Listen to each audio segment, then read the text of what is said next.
자, 오늘은 이제 천력으로 1월 20일 또 양력으로는 22년 2월 20일 되겠습니다.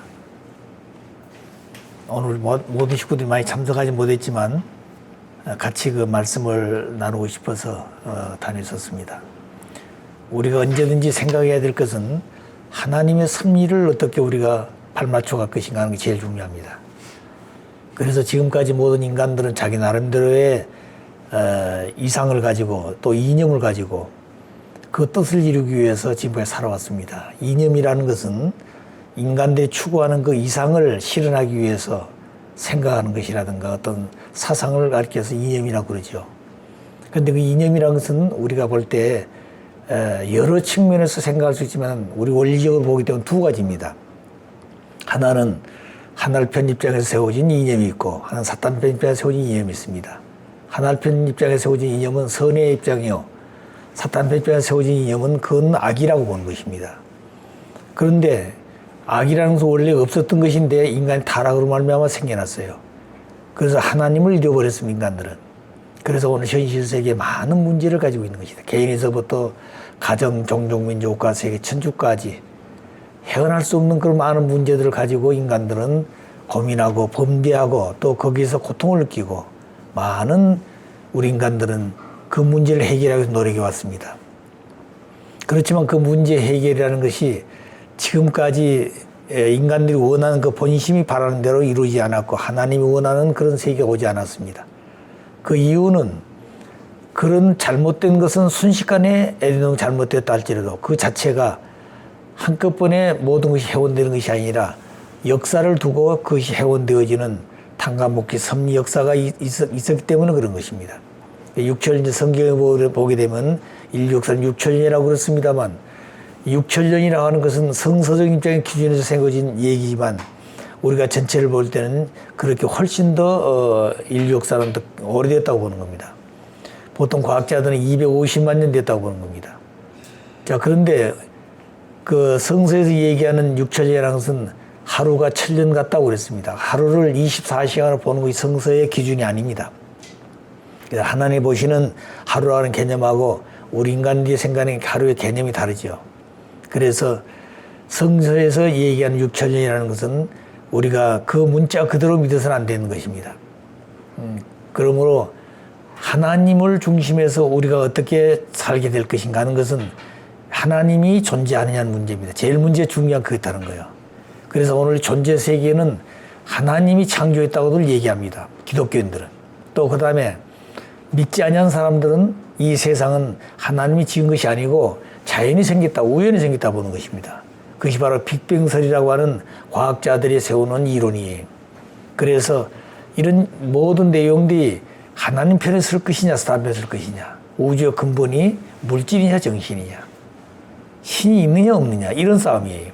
그리고 마지막은 진리가 승리하게 될 것이고 거짓은 패하게 되는 겁니다. 그 둘 중에 하나는 반드시 진리고 하나는 거짓이라는 거예요. 자, 그럼 그런 내용을 보게 되면 우리가 어떻게 그 문제 해결할 것인가 하는 문제가 우리가 생각해야 될 과제입니다. 그래서 우리 인간들이 하나님을 중심해서 살아야 될 인간인데 타락해서 그런 문제가 왔기 때문에 인간이 돌아가는 길은 하나님을 찾아 돌아가야 되는 겁니다. 그런데 하나님을 찾아 돌아가는 데는 하루쯤이 되는 게 아니라는 거죠. 아담이가 타락한 지 6천년이 지났기 때문에 6천년 동안 사탄이가 이루는 세계를 정리하고 가야 됩니다. 탕감복귀 역사를 내에서 신약시대, 구약시대, 그 다음 구약 전시대 전부 다 탕감해가지고 마지막에 아담 가정 하나를 찾자고 하는 것입니다. 하나님의 복귀 섭리는 아담 가정 하나를 찾아서 아담을 중심해서 출발하지 못했던 것을 다시 찾아 세우고 싶어 하신 것이 하나님 뜻입니다. 그럼 그런 내용들을 지금까지 설명한 사람이 있느냐? 지금까지 아무도 없습니다. 종교인들도 그렇고 또 특히 하나님 믿고 있는 기독교는 마찬가지입니다. 그런 내용을 잘 모르고 있다는 거죠. 그래서 하나님이 이 땅 위에 당신을 바로 가리킬 수 있는 한 아들을 보내는 것입니다. 그 아들이 바로 2000년 전에 오셨던 예수 그리스도였죠. 그런데 예수님은 이 땅에 오셔서 하나님이 소원하신 그 뜻을 다 이루지 못하고 하셨습니다. 유대민에게 불신하고 제자들이 불신해가지고 결국에는 십자가에 돌아가시고 말미암아서 그 뜻을 하나님이 보내신 그 소원을 이루어드리지 못하고 가신 것입니다. 그렇기 때문에 가시면서 내가 다시 오마 하는 말씀을 남기로 가셨습니다. 그 다시 오신다는 그 말씀이 재림 예수가 오신다 그런 얘기입니다. 자, 그래서 2000년 지나서 6천 역사가 되어지면은 이 땅에 하나님 보내시고자 하는 재림 메시아 대신 재림 예수님이 오신다. 그 재림 예수라는 말이 예수님이 다시 오신다는 말이 아니라 예수님이 오셔서 하나님 뜻을 이루려고 했던 그 뜻을 완성시켜야 되기 때문에 이 땅에 한 실체 한 아들이 오셔가지고 그 뜻을 완성하기 위해서 오신 분이 재림 메시아라고 하는 겁니다. 그래서 재림 메시아라는 말은 기독교에서 하는 말이고 또 유교라든가 그 다음에 불교라든가 다른 종교를 전부 다 자기들이 믿고 있는 그 도주가 다시 온다고 믿고 있는 겁니다.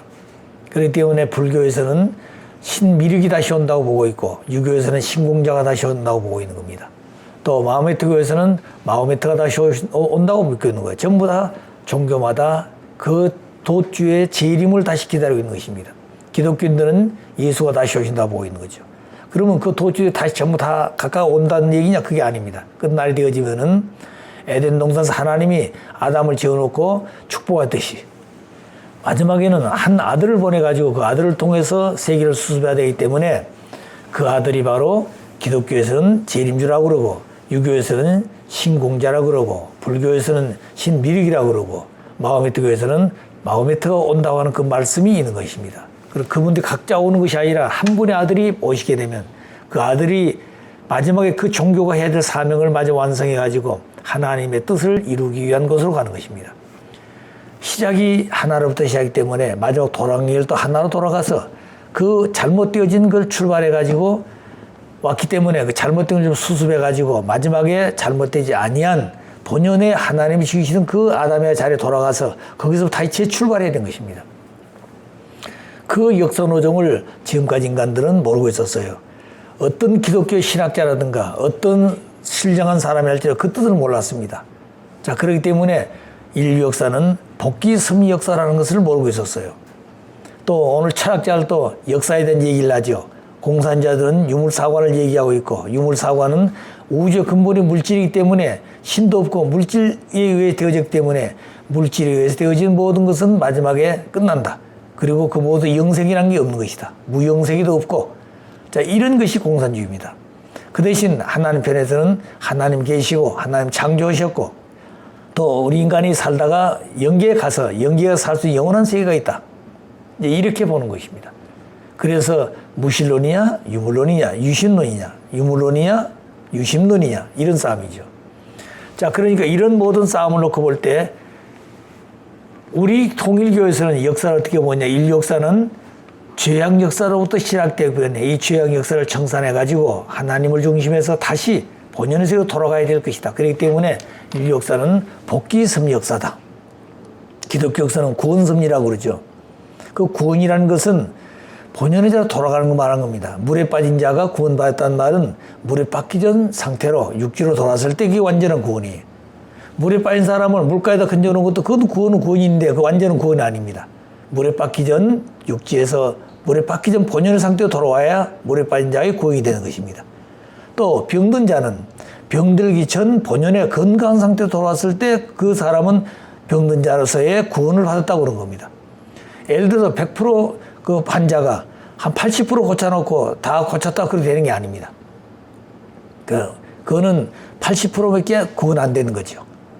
또 그 다음에 죄인들을 구원했다는 말은 죄 짓지 않은 본연의 죄 없는 본연의 인간으로 돌아왔을 때 그 인간들은 구원을 받았다 그런 겁니다.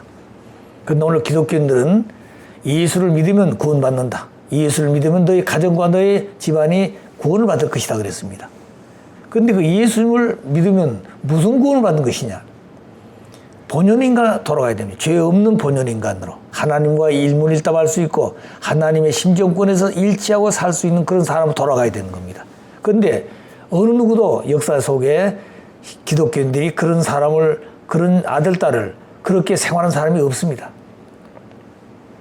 자, 그러니까 결국에는 인간은 죄의 뿌리가 있고 그 죄의 뿌리는 인간 힘으로 청산할 수 없다는 얘기죠. 마치 봄동산에 풀 뿌리가 살아있는 한 가을에 다 풀이 다 죽은 같이 끝나지만 다시 봄이 되어지면 새싹이 돋아난 것처럼 죄악의 뿌리가 있다는 거죠. 자, 그럼 죄악의 뿌리를 어떻게 청산할 것이냐? 인간은 그 죄악의 뿌리를 모르고 있는 것입니다.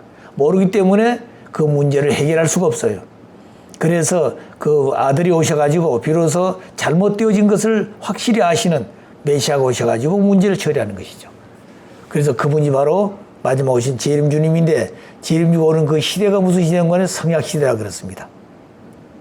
그래서 우리 원리에서는 하나님의 섭리는 떨어질 때는 순식간 떨어지면 올라갈 때는 순식간 못 올라가는 겁니다. 인간의 심령과 지능이 발달함에 따라서 점점점 발달이 되어 있다는 거예요.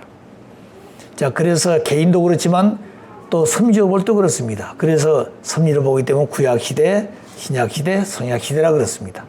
또 구약시대 이전은 복귀 기대 섭리시대, 복귀하기 위해서 기대를 세운다. 집터를 닦기 위해서 털을 닦아 집을 짓는 것처럼, 집터 닦는 것처럼 기대시대. 그리고 기대 위에서 복귀 섭리가 시작됩니다. 하나님의 섭리해가지고 비로소 메시아를 보내는 것이 그분이 2000년 예수님이십니다. 그래서 복귀 기대 섭리 시대, 복귀 섭리 시대. 그 다음에 복귀 섭리가 연장되었어요. 예수가 돌아가심으로. 그 연장되어가지고 다시 오시는 주님 때 오셔서 그 재림 주님은 복귀 섭리 역사를 완료를 지어야 됩니다. 그런데 복귀 섭리라는 것은 그냥 청산된 것이 아니라 죄를 지었으면 죄를 지은 것만큼 탕감을 치르고 가야 되는 거예요. 벌을 받아야 된다는 거죠.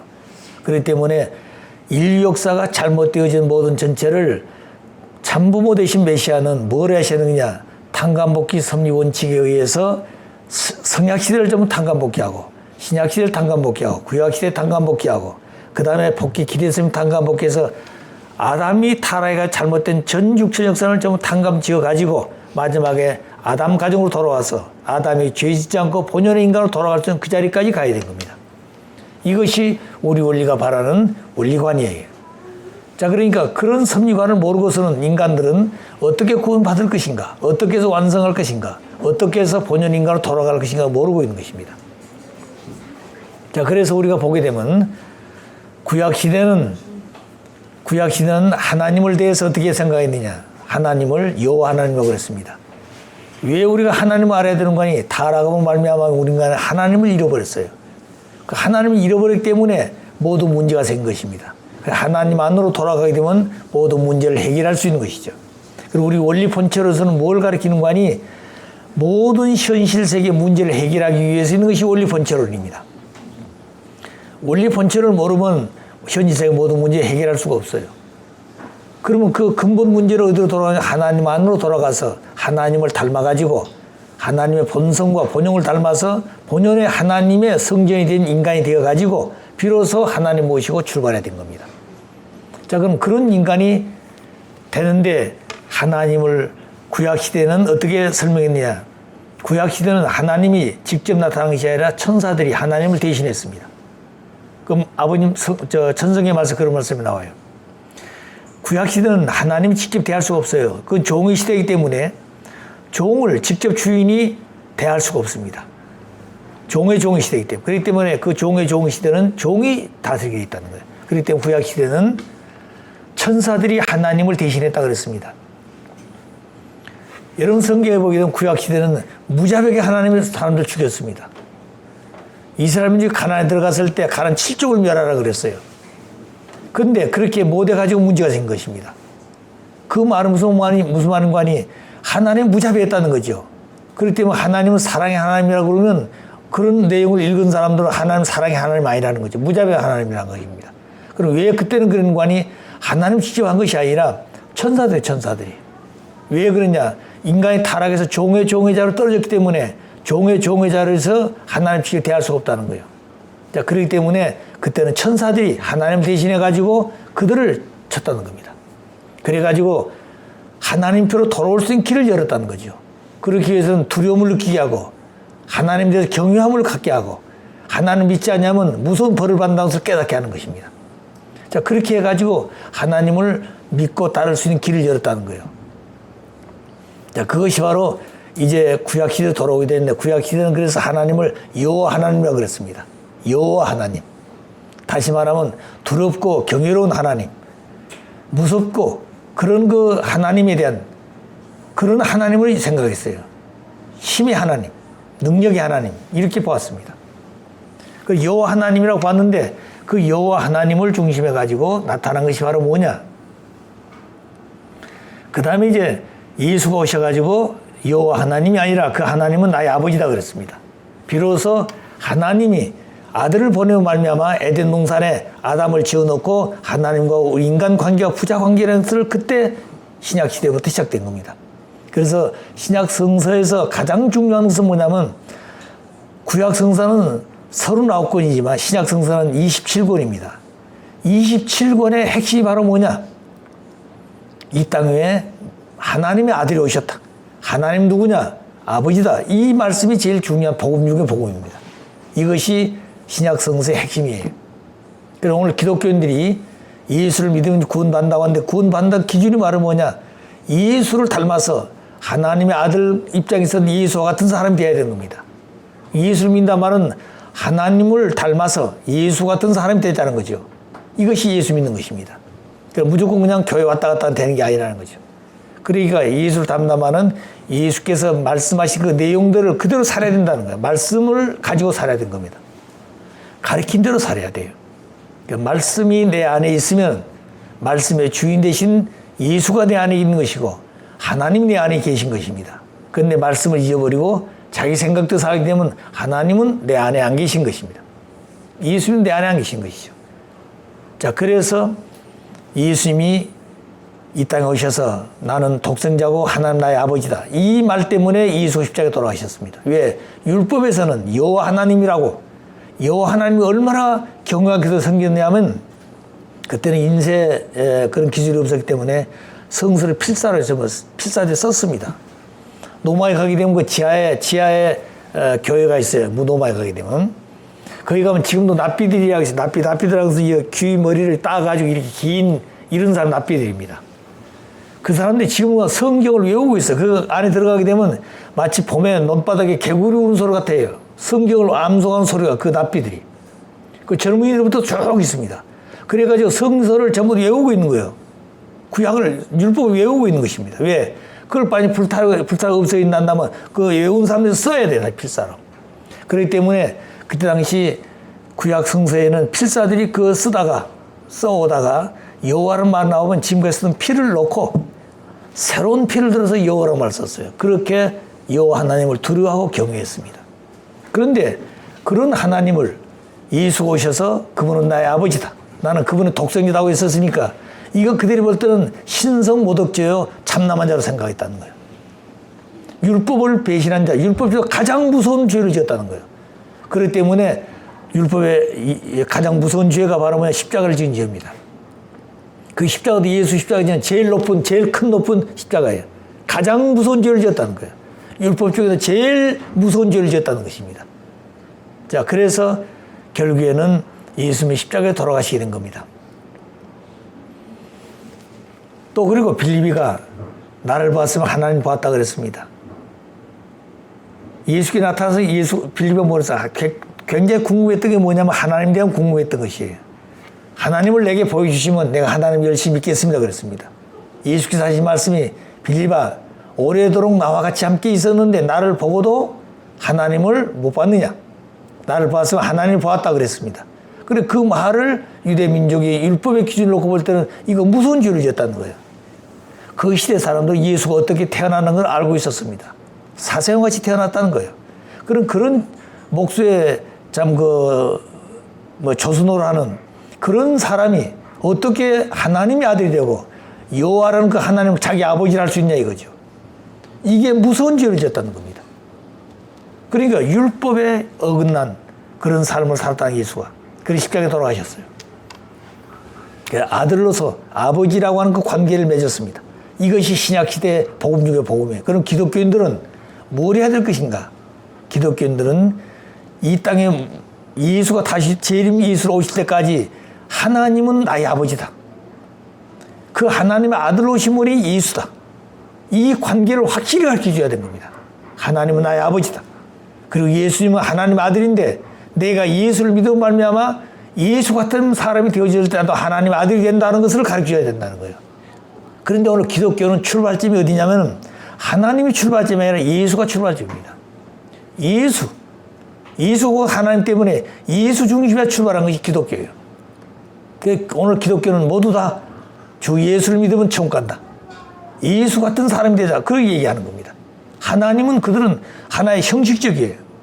아주 그 추상적인 하나님입니다. 초월적인 하나님. 볼 수 없고 볼 수도 없지만 그 하나님은 초월적인 하나님이에요. 그런데 예수께서 하신 말씀 보기도 하나님은 내 안에 있고 내가 하나님 안에 있고 너희가 내 안에 있고 내가 너희 안에 있다고 그랬습니다. 그 말을 우리가 보게 되면 우리는 통일교 식구들은 원리관이 뭐냐면 하나님은 초월신관이 아니라 내재신관, 내 안에 계신 하나님이라는 거예요. 이게 다릅니다. 초월신관하고 내재신관이 다르다는 거예요. 그렇기 때문에 아버님이 가르치는 말씀 뭐냐면 하나님 내 안에 있다는 거예요. 그래서 이렇게 말씀하셨습니다. 내가 기도할 때 하나님 아버지 하고 부르면 하나님께서 어디서 대답한 줄 아세요? 공중에 대답한 게 내 속에 대답, 내 마음에 대답한다는 거예요. 그래 나 여기 있다. 왜 부르느냐? 왜 찾느냐고 묻는다는 거예요. 그 소리를 자기가 들어야 되는 겁니다. 자기 안에서, 자기 속에서 그 소리가 나와야 돼요. 그것이 예수를 믿는 본연의 사람들입니다. 그것이 바로 참부를 모시고 사는 원리관을 가진 사람들이에요.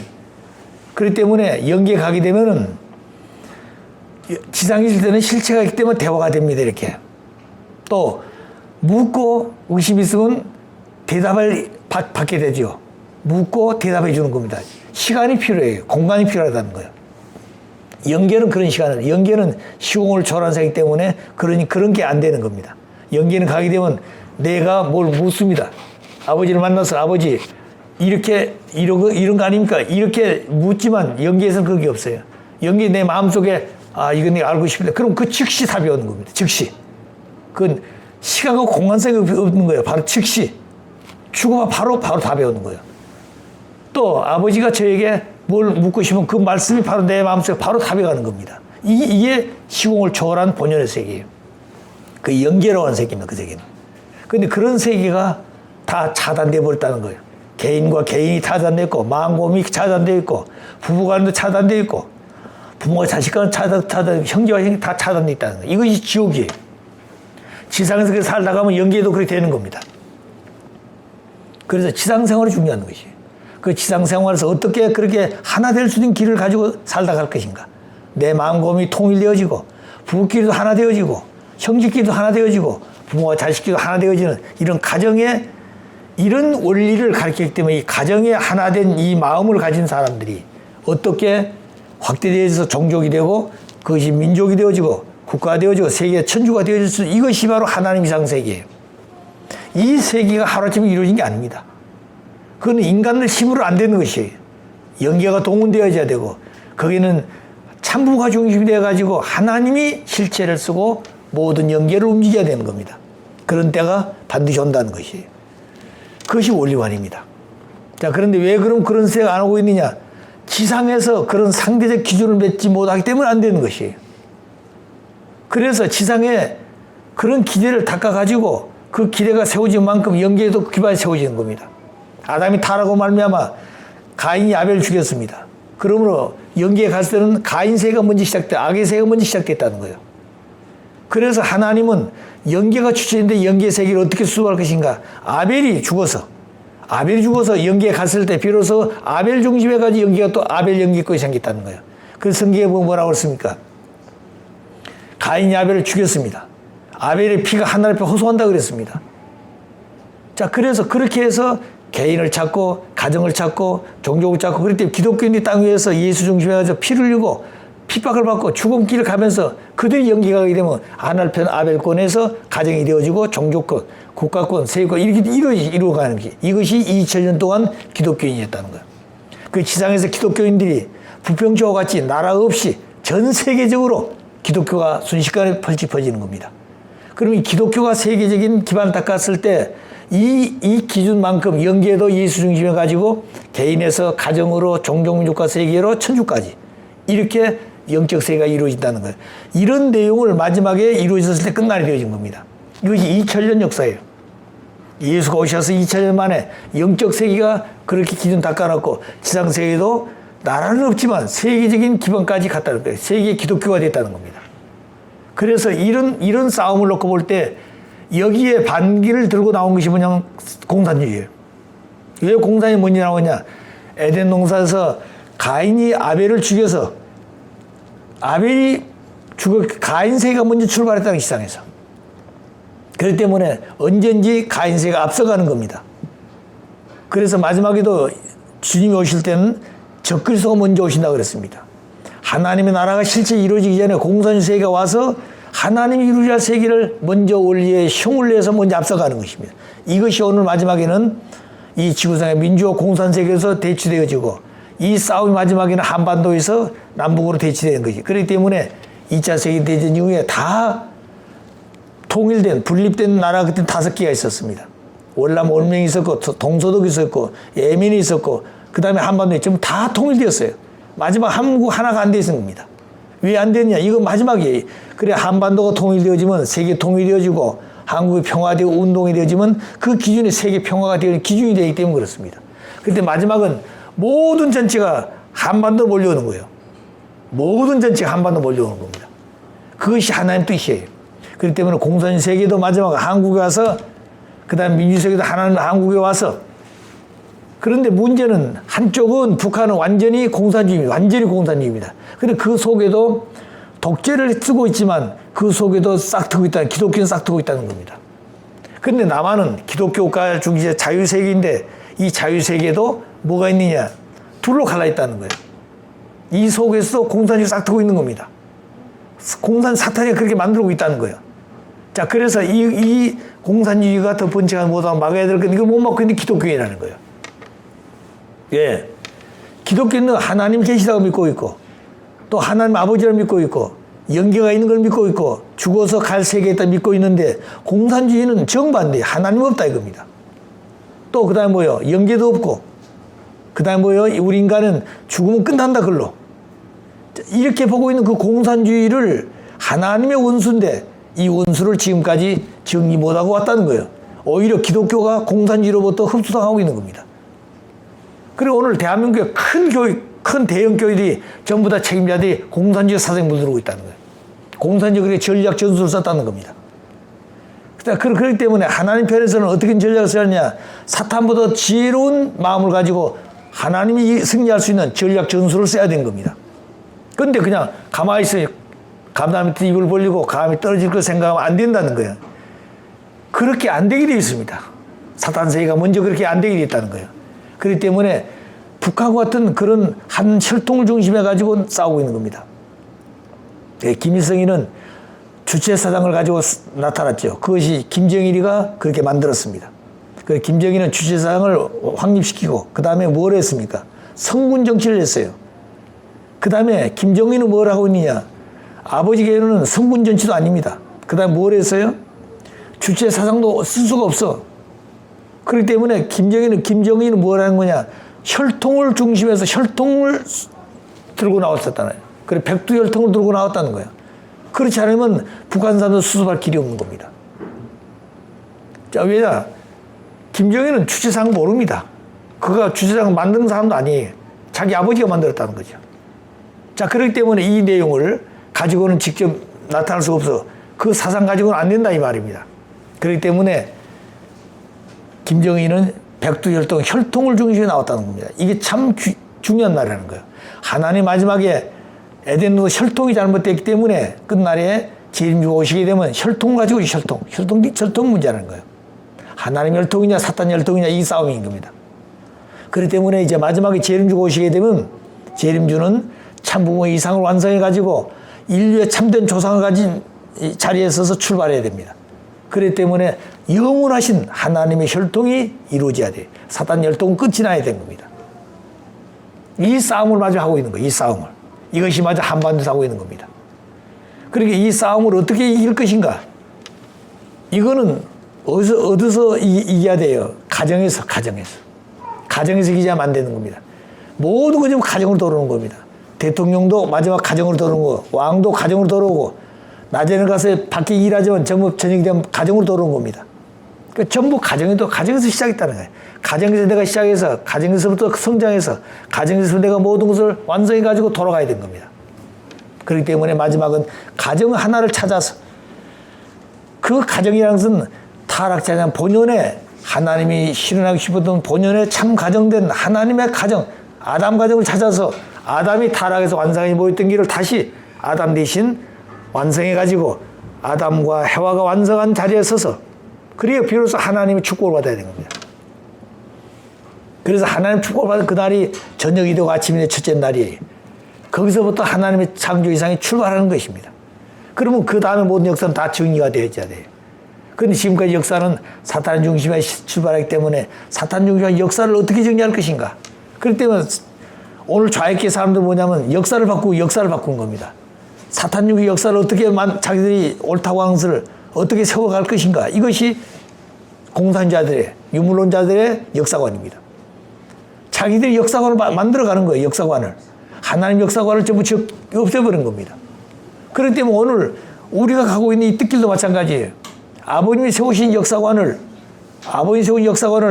이 역사관을 실현시켜서 완성시켜야 되는데 아버지의 역사관을 왜곡시키고 아버지 역사관을 흐리게 만들고 아버지 역사관을 지워간다니 그 잘못되고 있다는 거예요. 그게. 그렇기 때문에 아벨꾼 안에서 가인이 있다는 겁니다. 우리 안에도 사탄이 중심이 있다는 거예요. 이것을 우리가 알고 가야 되는 겁니다. 동료 식구들이 그걸 알아야 돼요. 그렇기 때문에 앞으로는 어떤 시대가 올 것인가? 앞으로는 우리 축복 가정 중심에 가지고 일할 때가 오긴 오는데 지금은 아닙니다. 왜 그런 거 아니? 지금 축복 가정 중심에 가지고 아버지가 역사하게 되면은 아시겠어요? 축복 가정 중심에 아버지가 역사하게 되면은 그 역사가 누구께로 돌아가니 독생녀 중심의 역사가로 돌아가 버린다는 거예요. 독생녀 실적이 되어버린다는 겁니다. 독생녀가 다 했다고 한다는 거예요. 무슨 말 아시겠나요? 아버지가 역사하시더라도 실제 쓴 인간들이 독생녀 중심으로 가기 때문에 역사는 그렇게 가버린다는 겁니다. 그렇기 때문에 통일과 상관이 없는 반개적인 사람들을 세워가지고 역사할 때가 온다 지금 이제. 그래 그들을 세워가지고 키워서 아버지 중심한 역사가 올바르게 바로 말미암아 가인권 역사를 수습해야 돼. 우리 스스로 다시 그거 해야 됩니다. 이것이 지금부터 해야 될 과제예요. 이걸 우리 가정들도 모르고 있는 겁니다. 지금 현재. 아버지는 그렇게 준비하고 있는 것이에요. 앞으로 두고 보십시오. 내년 그 다음에 2005년, 2007년, 7년 이 세 번 동안 2003년, 2005년, 2007년 이 세 단계를 거쳐서 마지막에 아버지가 원하시는 그런 섭리가 우리 앞에 전개될 겁니다. 반드시 그런 때가 오는 거예요. 아버지가 그냥 지나갈 분이 아니잖아요. 영계에 가셔서 가만히 계셨을 것 같아요? 그런데 왜 지금까지 나타나고 계시지 않느냐? 오늘 가정연합이 아버지가 닦은 기반을 전부 다 사탄표로 돌아가 버렸어요. 영계에 가보니까 그 기반 다 없어졌다 이 말입니다.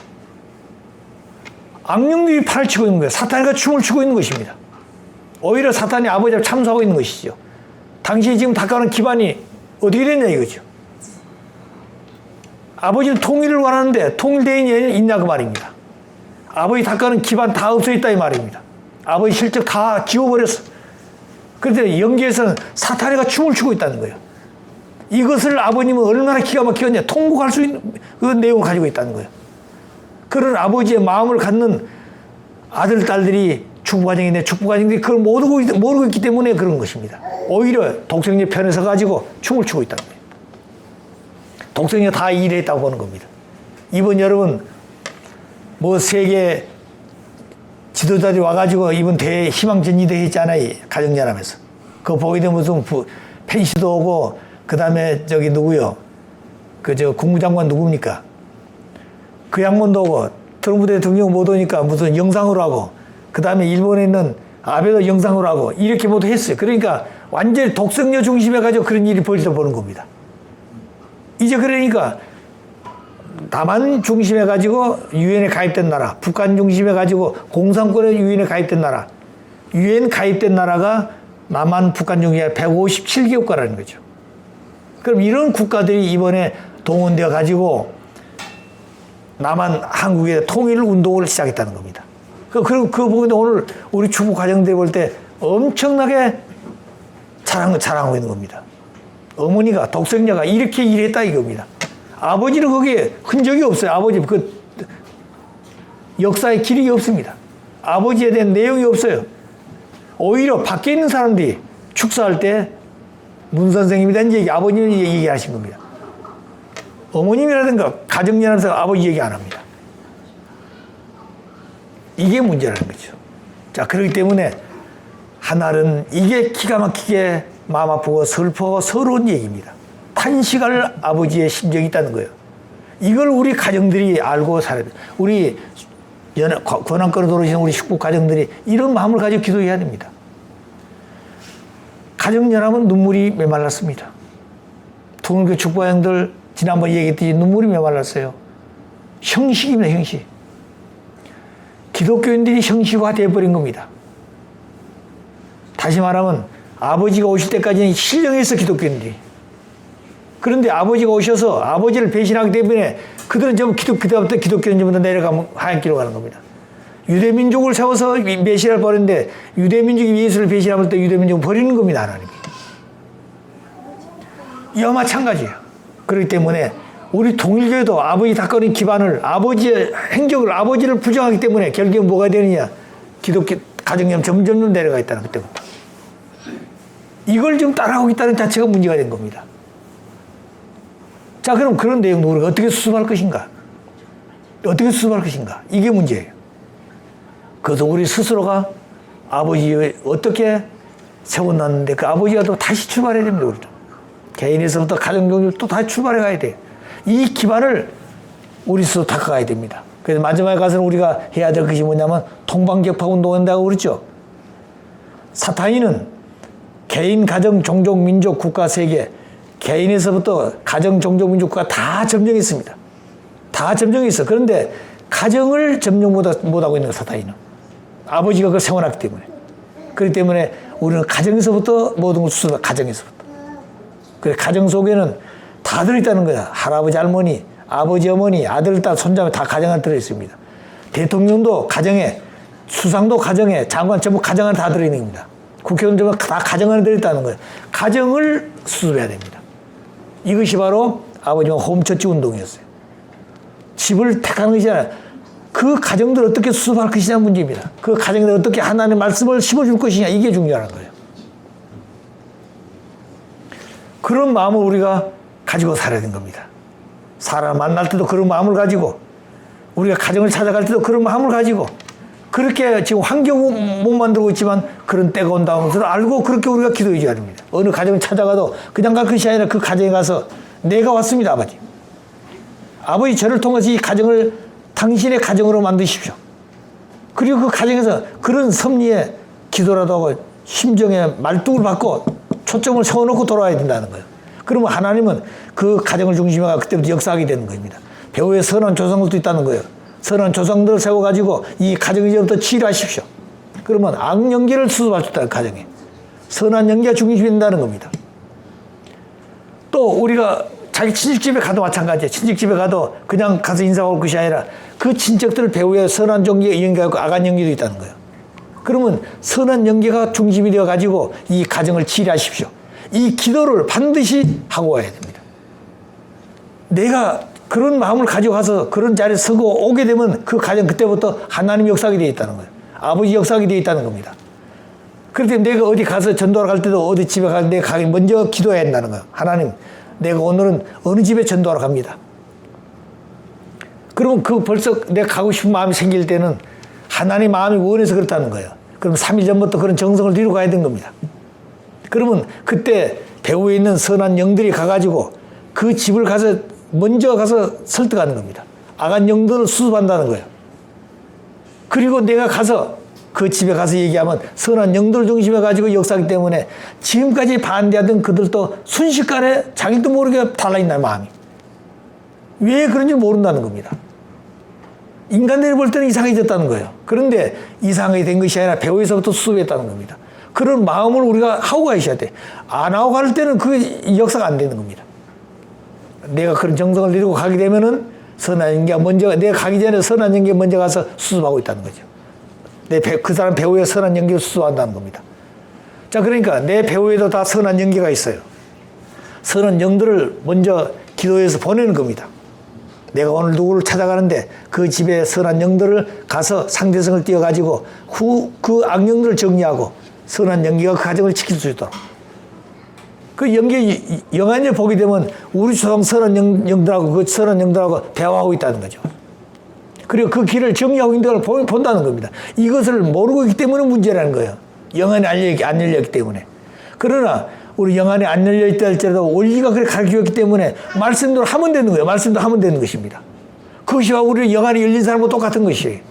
오히려 영안이 열린 사람들은 잘못될 수가 있습니다. 그러나 원리는 잘못된 것이 없어요. 말씀은 잘못된 것이 없습니다. 그럴 때 말씀을 듣고 말씀대로 살게 되면 그렇게 되어 있는 것이에요. 제가 여러분에 그런 얘기 한 적 있죠. 언제가 한남동에서 우리가 아침 훈독회하고 조식이 끝나서 이제 어머님도 들어가시고 이제 아버님하고 이제 간부들 몇 사람 앉아서 이제 말씀을 듣고 있었습니다. 근데 이경준 그 성문대 총장님이 아주 그때는 아주 굉장히 그 아주 걸려볼 때가 들어오셨어요. 그 언덕 올라오기 힘들잖아요. 오셔가지고 들어오셔서 이제 어머니한테 앉으셔가지고 아버님 질문한 적이 있습니다. 아버님, 유출구시 한 가지 있습니다. 심각하게 묻는 거예요. 그러니까 아버님 말씀하시다가 뭔데 그 심각하냐? 그러니까 그때 하신 말씀이 뭐냐면 아버님 저는 많은 그 이대 출신들 아닙니까? 그분들 만나게 되면은 연계 얘기한다는 거예요. 자기는 뭐 연계 갔다 왔고 어디 갔다 왔지 얘기하는데 당신은 연계 가본 적이 없다는 거예요. 그런 경험이 없기 때문에 그들하고 만나서 얘기하면 얘기할 건덕지가 없다는 겁니다. 그래서 아버님 어떻게 하면 연계를 통합니까? 그 물으시러 온 거예요. 그러니까 아버님 듣고 있다가 가만히 듣고 보니까 이게 기가 막힌 얘기 아니에요. 뭐라고 하는지 아세요? 연계 안 통하는 게 좋다 그러세요. 연계 통하지 않는 게 좋다고 그러셨습니다. 왜냐, 연계 통하게 되면 복잡하다는 거예요. 그 오히려 더 가는 게 힘들다는 겁니다. 왜? 연계는 법도예요. 법도 세계예요.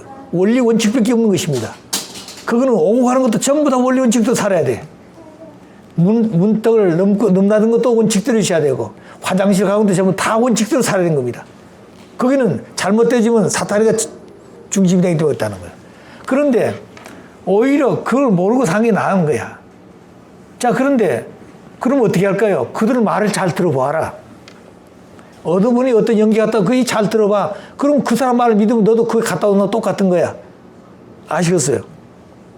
그렇게 가르치시더라고요. 그리고 하신 말씀이 그들보다도 더 정황서 원리를 가르쳐 원리. 그들은 참 분야 연계 척기 광대면 연계 황후일모 황소 털 하나 같은 그런 것을 가지고 연기를 알았다고 그러는데 원리는 전체를 다 가르쳐줬지 않느냐 이래. 원리를 알고 보면 원리로 살면 되는 것이야. 그것이 바로 연계를 통한 것보다 더 중요한 것이다. 그렇게 말씀해 주셨어요. 오늘 우리가 그런 말씀을 듣고 살면서도 연계를 못 보니까 답답하죠. 장님이 이 세상을 못 보면 얼마나 답답하겠습니까? 그러나 우리는 아버지의 말씀을 통해서 연계가 있는 걸 배웠고 연계가 어떻게 구성되어 있다는 걸 다 배웠습니다. 그러니까 그런 내용을 우리가 알아야 돼요. 언젠가는 한남동 앉아 있는데 아버님 두 말씀하고 계시는데 후모가 들어오셨더라고요. 근데 후모가 들어오셔서 아버님 앞에 앉으니까 아버님이 여쭈었어요. 아버님 묻더라고요. 너 연계에 갔다 왔다고 하는데 어느 연계에 갔다 왔느냐? 그 연계에 갔다 온 데를 얘기해보라고 그러시더라고요, 아버님. 그러니까 굉장히 당황하시더라고요. 자, 그러잖아요. 아버님 볼 때 연계 전체를 알고 계신 아버님인데 그 양반이 알고 있는 연계는 지극히 한 분야를 알고 있을 거 아니겠어요? 근데 그 얘기해보라고 그런 거예요. 그렇게 하다가 나중에 두 분이 얘기하시더라고. 어디 갔다 왔던 얘기 한가 봐요. 아버님 아무 싸고 듣고 계시더라고. 그럼 벌써 아버님은 아시잖아요. 자, 그러니까 그런 걸 보게 되면 우리가 연계를 모르게 되면 아주 자만해지는 겁니다. 교만해지는 거예요. 그렇기 때문에 아버님은 저에게 1970년도죠. 많은 역사를 저에게 연계를 보여주었습니다. 연계를 많이 가르쳐줬어요. 그때 하신 말씀이 뭐냐면 앞으로 끝날 되어지면 연계가 동원되어서 많은 영적 역사가 벌어질 것이다. 그때는 예를 들어서 죽은 자를 기도해서 살려낼 수 있는 능력자가 나타난다 그랬습니다. 병든 자를 순식간에 소생시켜가지고 건강하게 만들 수 있는 그런 능력을 나타난다고 그랬어요. 그러면 그걸 보고 그 사람을 따라갈 것이 아니라 그걸 믿어라. 그건 현실이니까 믿어라 이거야.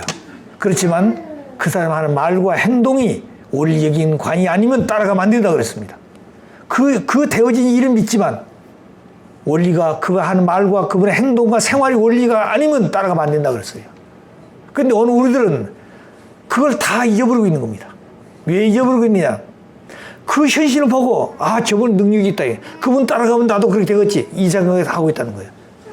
이게 잘못되다는 거예요. 이게 잘못되고 가는 것입니다. 이게. 이것을 우리가 다시 한번 깨우쳐야 돼요.